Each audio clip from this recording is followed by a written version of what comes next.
Hi everyone, this is Mrs. Clemmons and I'm going to read chapter 16 from The Boy in the Striped Pajamas, and it's called The Haircut. It had been almost a year since Bruno had come home to find Maria packing his things, and his memories of life in Berlin had almost all faded away. When he thought back, he could remember that Carl and Martin were two of his three best friends for life. But try as he might, he couldn't remember who the other one was. And then something happened that meant for 2 days he could leave Outwith and return to his old house. Grandmother died, and the family had to go home for the funeral. While he was there, Bruno realized he wasn't quite as small as he had been when he left, because he could see over things that he couldn't see over before. And when they stayed in their old house, he could look through the window on the top floor and see across Berlin without having to stand on tiptoes. Bruno hadn't seen his grandmother since leaving Berlin, but he had thought about her almost every day. The things he remembered most about her were the productions that she and he and Gretel performed at Christmas and birthdays, and how she had always had the perfect costume to suit whatever role he played. When he thought that they would never be able to do that again, it made him very sad indeed. The 2 days they spent in Berlin were also very sad ones. There was the funeral, and Bruno and Gretel and father and mother and grandfather sat in the front row, father wearing his most impressive uniform, the starched and pressed one with the decorations. Father was particularly sad, Mother told Bruno, because he had fought with grandmother and they hadn't made up before she died.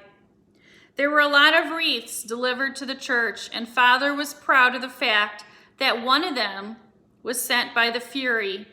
But when Mother heard, she said that grandmother would turn in her grave if she knew it was there.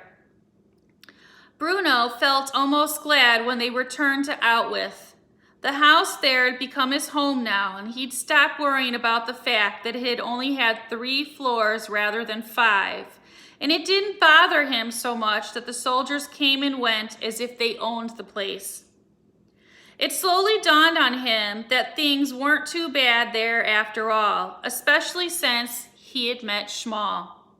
He knew that there were many things he should be happy about, like the fact that Father and Mother seemed cheerful all the time now, and Mother didn't have to take as many of her afternoon naps or medicinal sherries.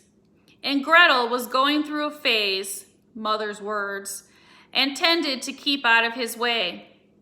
There was also the fact that Lieutenant Kotler had been transferred away from Outwith and wasn't around to make Bruno feel angry and upset all the time. His departure had come about very suddenly, and there had been a lot of shouting between Father and Mother about it late at night, but he was gone. And that was for sure, and he wasn't coming back, and Gretel was inconsolable. That was something else to be happy about. No one called him Little Man anymore. But the best thing was that he had a friend called Schmal. He enjoyed walking along the fence every afternoon and was pleased to see that his friend seemed a lot happier these days, and his eyes didn't seem so sunken, although his body was still ridiculously skinny and his face unpleasantly gray.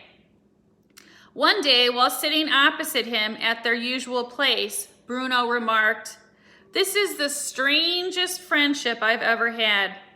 "Why?" asked Schmal.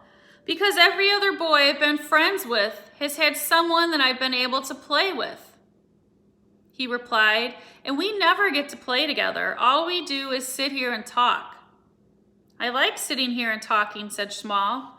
"Well, I do too, of course," said Bruno, "but it is a pity we can't do something more exciting from time to time. A bit of exploring, perhaps, or a game of football. We've never even seen each other without all this wiry fencing in the way." Bruno often made comments like this because he wanted to pretend that the incident a few months earlier, when he had denied his friendship with Schmal, had never taken place. It still preyed on his mind and made him feel bad about himself, although Schmal, to his credit, seemed to have forgotten all about it.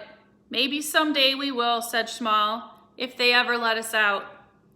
Bruno started to think more and more about the two sides of the fence and the reason it was there in the first place. He considered speaking to father or mother about it, but suspected that they would either be angry with him for mentioning it or tell him something unpleasant about Schmal and his family. So instead, he did something quite unusual. He decided to talk to the hopeless case. Gretel's room had changed considerably since the last time he had been there. For one thing, there wasn't a single doll in sight. One afternoon, a month or so earlier, around the time that Lieutenant Kotler had left Outwith, Gretel had decided that she didn't like dolls anymore and had put them into 4 large bags and thrown them away. In their place, she had hung up maps of Europe that Father had given her, and every day she put little pins into them and moved the pins around constantly after consulting the daily newspaper. Bruno thought she might be going mad, but still, she didn't tease him or bully him as much as she used to. So he thought there could be no harm in talking to her. "Hello," he said, knocking politely on her door because he knew how angry she always got if he just went in. "What do you want?" asked Gretel, who was sitting at her dressing table experimenting with her hair. "Nothing," said Bruno. "Then go away." Bruno nodded but came inside anyway and sat down on the side of the bed. Gretel watched him from the side of her eyes but didn't say anything. "Gretel," he said finally, "can I ask you something?" "If you make it quick," she said. "Everything here at Outwith," he began, but she interrupted him immediately. "It's not called Outwith, Bruno," she said angrily, as if this was the worst mistake anyone had ever made in the history of the world. "Why can't you pronounce it right?" "It is called Outwith," he protested. "It's not," she insisted, pronouncing the name of the camp correctly for him. Bruno frowned and shrugged his shoulders at the same time. "But that's what I said," he said. "No, it's not. Anyway, I'm not going to argue with you," said Gretel, losing her patience already, for she had very little of it to begin with. "What is it anyway? What do you want to know?" "I want to know about the fence," he said firmly, deciding this is what was most important thing to begin with. "I want to know why it's there." Gretel turned round in her chair and looked at him curiously. "You mean you don't know?" she asked. "No," said Bruno. "I don't understand why we're not allowed on the other side of it. What's so wrong with us that we can't go over there and play?" Gretel stared at him and then suddenly started laughing, only stopping when she saw that Bruno was being perfectly serious. "Bruno," she said in a childish voice, as if this was the most obvious thing in the world, "the fence isn't there to stop us from going over there. It's to stop them from coming over here." Bruno considered this, but it didn't make things any clearer. "But why?" he asked. "Because they have to be kept together," explained Gretel. "With their families, you mean?" "Well, yes, with their families, but with their own kind, too." "What do you mean, their own kind?" Gretel sighed and shook her head. "With the other Jews, Bruno. Didn't you know that? That's why they have to be kept together. They can't mix with us." "Jews?" said Bruno, testing the word out. He quite liked the way it sounded. "Jews," he repeated. "All the people over that side of the fence are Jews."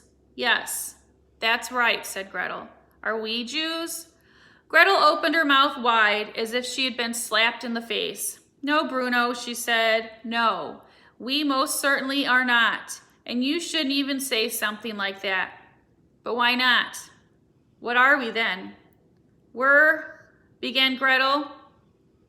But then she had to stop to think about it. She repeated, but she wasn't quite sure what the answer to this question really was. "Well, we're not Jews. she said finally. I know we're not, said Bruno in frustration. I'm asking you, if we're not Jews, what are we instead? We're the opposite, said Gretel, answering quickly and sounding a lot more satisfied with this answer. Yes, that's it. We're the opposite. All right, said Bruno, pleased that he had had it settled in his head at last. And the opposite live on this side of the fence, and the Jews live on that. That's right, Bruno. Don't the Jews like the opposite then? No, it's us who don't like them, stupid. Bruno frowned. Gretel had been told time and time again that she wasn't allowed to call him stupid, but still, she persisted with it. Well, why don't we like them, he asked. Because they're Jews, said Gretel. I see. And the opposite and the Jews don't get along. No, Bruno, said Gretel. But she said this slowly because she had discovered something unusual in her hair and was examining it carefully. Well, can't someone just join them together in... Bruno was interrupted by the sound of Gretel breaking into a piercing scream. One that woke Mother up from her afternoon nap and brought her running into the bedroom to find out which one of her children had murdered the other one. While experimenting with her hair, Gretel had found a tiny egg no bigger than the top of a pin. She showed it to Mother, who looked through her hair, pulling strands of it apart quickly before marching over to Bruno and doing the same thing. Oh, I don't believe it, said Mother angrily. I knew something like this would happen in a place like this. It turned out that both Gretel and Bruno had lice in their hair, and Gretel had to be treated with a special shampoo that smelled horrible. And afterwards, she sat in her room for hours on end, crying her eyes out. Bruno had the shampoo as well, but then Father decided that it was the best thing for him to start afresh, and he got a razor and shaved all Bruno's hair off, which made Bruno cry. It didn't take long, and he hated seeing all his hair float down from his head and land on the floor at his feet. But Father said it had to be done. Afterwards, Bruno looked at himself in the bathroom mirror and he felt sick. His entire head looked misshapen now that he was bald, and his eyes looked too big for his face. He was almost scared of his own reflection. Don't worry, Father reassured him. It'll grow back. It only takes a few weeks. It's the filth around here that did it, said Mother. If some people could only see the effect this place is having on us all. When he saw himself in the mirror, Bruno couldn't help but think how much like Schmal he looked now, and he wondered whether all the people on that side of the fence had lice as well, and that's why all their heads were shaved too. When he saw his friend the next day, Schmal started to laugh at Bruno's appearance, which didn't do a lot for his dwindling self-confidence. I look just like you now, said Bruno sadly, as if this was a terrible thing to admit. Only fatter, admitted Schmal. And so Outwith is actually Auschwitz. So they were by staying in a house near Auschwitz concentration camp.